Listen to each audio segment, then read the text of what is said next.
Welcome to the Politics News Wolf US channel. The Ukrainian army's successes over the past 10 months are prompting the world to rewrite some war textbooks and revise ideas about modern warfare. Another important milestone has been passed. 300 days have passed since the full-scale Russian invasion of Ukraine.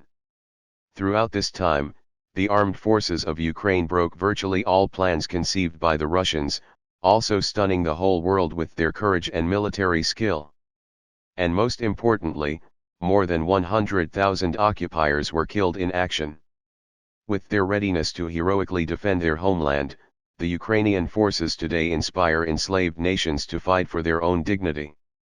In no case shall we underestimate the enemy, but we should not overestimate them either, because what was believed to be the world's second strongest army, when it crossed the Ukrainian border on February 24, really outmanned the Ukrainian forces by an order of magnitude, including in terms of arms stocks.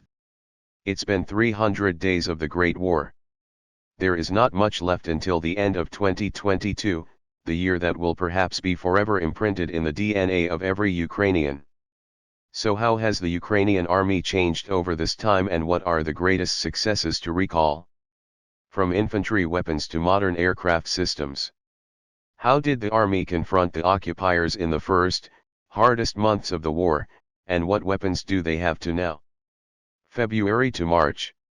Until February 24, the US and its NATO allies had mostly predicted that the Ukrainians would have to pursue guerrilla resistance. In January, the deliveries began of Javelin and NLAW anti-tank systems. These systems allowed to conduct an ambush war and actually became the main weapon to repel the onslaught of the Russian killer Panzer Force.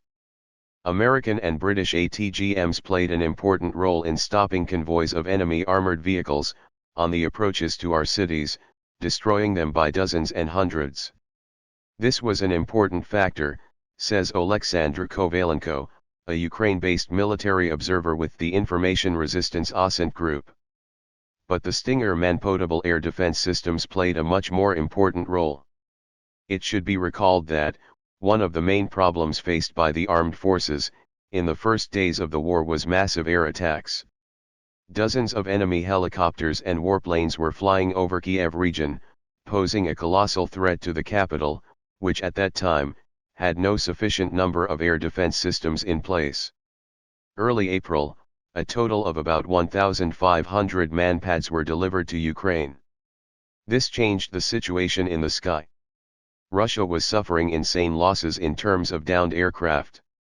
After all, most of such losses were inflicted in March, when the enemy had not adapted to the new conditions of war. In the following months, enemy aircraft would mostly operate without approaching the front lines. April to May. Seeing that Ukraine stood up, as well as being pressured by own voters, Western politicians had to make new decisions. At first, these decisions were being hindered as much as possible by Russian lobbyists. For example, through the special SYOP, narratives were advanced that in Ukraine there is terrible corruption, that all defense aid will be siphoned and nothing will reach the front, that the Ukrainian military doesn't know how to use Western weapons and won't be able to maintain them. Also, it was claimed that Ukraine would lose anyway, so it is better to think about own economies. Here it is worth emphasizing the powerful efforts of Ukraine's diplomacy, which, supported by the victories of the armed forces, destroyed this wall of bureaucracy. Failing to achieve gains on the fronts, Russia increasingly opted for terror, obliterating cities and launching missile attacks on civilian objects. Ukraine desperately asked the West to close the sky. But the answer of partners was always the same.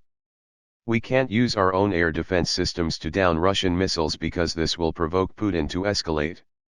The first breakthrough was to get the Soviet-era S-300 air defense systems from Slovakia, as well as some spare parts needed to repair warplanes. This help had a significant impact on the war's progress. Although at the beginning of the invasion, reports of Russian missile shootings were mostly isolated, in the following months they began to appear more and more frequently. The armed forces will destroy about half of the missiles launched into Ukraine. The fighting moved eastward, where fierce artillery duels broke out. There were much more corresponding systems in Russia. In some places the ratio could be 10 to 1 or even 20 to 1 in the enemy favor. Late April, the first defense meeting on Ukraine took place, the so-called Ramstein format. The key topic was artillery assistance to the armed forces. It was decided that the USA, Canada, and Australia would jointly supply 100 M777 howitzers of a NATO standard 155 mm caliber. 90 of them were to be supplied by the US. And this somewhat stabilized the situation. M777 howitzers opened the door for other, more modern long-range systems. Ukraine began to receive self-propelled artillery installations. Not of the Soviet era, but specifically of the Western NATO model. France became the first country to provide Ukraine with Caesar self-propelled guns. Later came Panzerhaubitze 2000, Zuzana, Dana, M109, Krab systems, and so on, says Oleksandr Kovalenko. June to July. In June, the largest deliveries of NATO armored fighting vehicles took place. 5 countries shipped to Ukraine M133 armored personnel carriers, a total of more than 300 units. Dozens of Soviet-made IFVs were also supplied from Eastern Europe. Great help was provided by Australia, 60 Bushmaster armored vehicles. An important element of strengthening the Ukrainian army was the transfer of Harpoon anti-ship systems. When we only had Neptune in our arsenal, Ukraine did not have the opportunity to boldly use this complex. After all, there was a very high risk that, when spotted in an open space or on combat duty, it would be destroyed by Russian aviation, emphasizes the military observer. And had the enemy been able to destroy Neptune, the gates to Odessa region would have been open for them. And then the landing force would strike from the Black Sea. It was the Neptune that deterred the enemy, because the destruction of an amphibious ship, or more than one, would deliver a serious blow not only to the reputation, but also to the Russian Marines, says Kovalenko. Simply put, a couple of shots with Neptune would immediately take out several hundred Russists. After Ukraine received the Harpoons, its forces began to use the Neptune more boldly.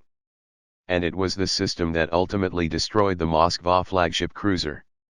Harpoon missiles sunk the Vasilil Bek tugboat, which had been bringing supplies to the then captured Snake Island. As a result, Russia had to give up plans to seize Odessa, Oleksandr Kovalenko emphasized.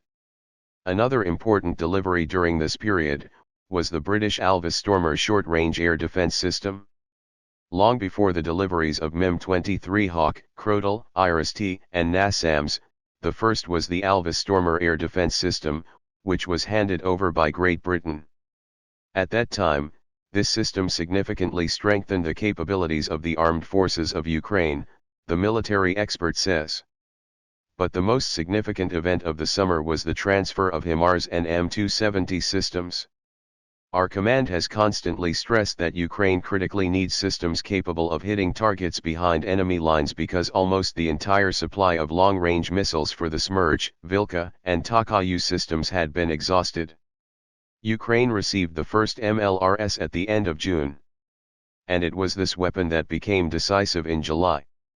Dozens and possibly hundreds of ammunition depots, military bases, and command posts have been destroyed, and continue to be hit. Ukraine gained a significant advantage at a range of 40 to 80 kilometers from the front line, where Russia no longer has a massive advantage in the number of systems. And the most important thing is that Russian MLR systems can't be compared with Western models in terms of accuracy and efficiency. These systems significantly expanded the capabilities of the armed forces of Ukraine, in terms of fire pressure on enemy positions.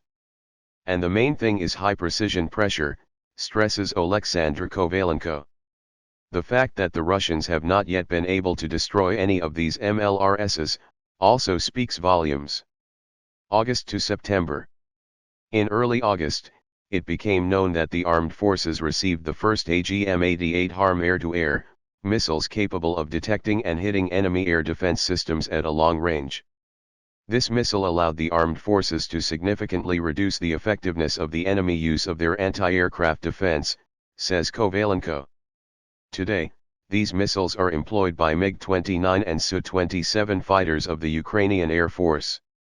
There were many doubts that this missile could be integrated into Soviet fighter jets at all. But, as we can see, it turned out possible. This is quite a significant step in strengthening our capabilities. We are capable of hitting the enemy already, at the expense of air-based missile weapons, the expert emphasized. In mid-September, the Strategic Communications Department of the Armed Forces reported that the Ukrainian military shot down the Iranian-made Shahd kamikaze drone for the first time. Since then, such drone attacks on civilian and energy infrastructure have intensified. Ukraine once again began to raise the issue of closing the sky. But this time, Ukraine was heard. Finally. From October and until now. In mid-October, Germany handed over the first Iris-T air defense systems. After that, Ukrainian air defenses were strengthened at the expense of American NASAMS. Spain and France provided the corresponding complexes Hawk and Krotal NG air defense systems. NATO handed over dozens of drone jamming stations.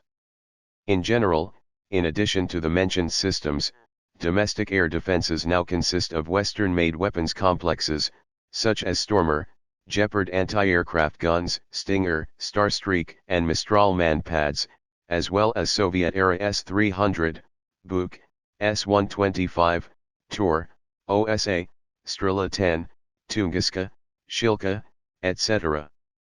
Obviously, soon we will have even more. The USA will transfer the Patriot air defense/anti-missile system. Of course, many more things can be listed. For example, note the regular transfer of ammunition, armored vehicles, UAVs, helicopters, small arms and other weapons, radars, ammunition, etc. However, this article isn't about these numbers. The main thing is to show the dynamics. And, as we can see, it is quite positive for Ukraine.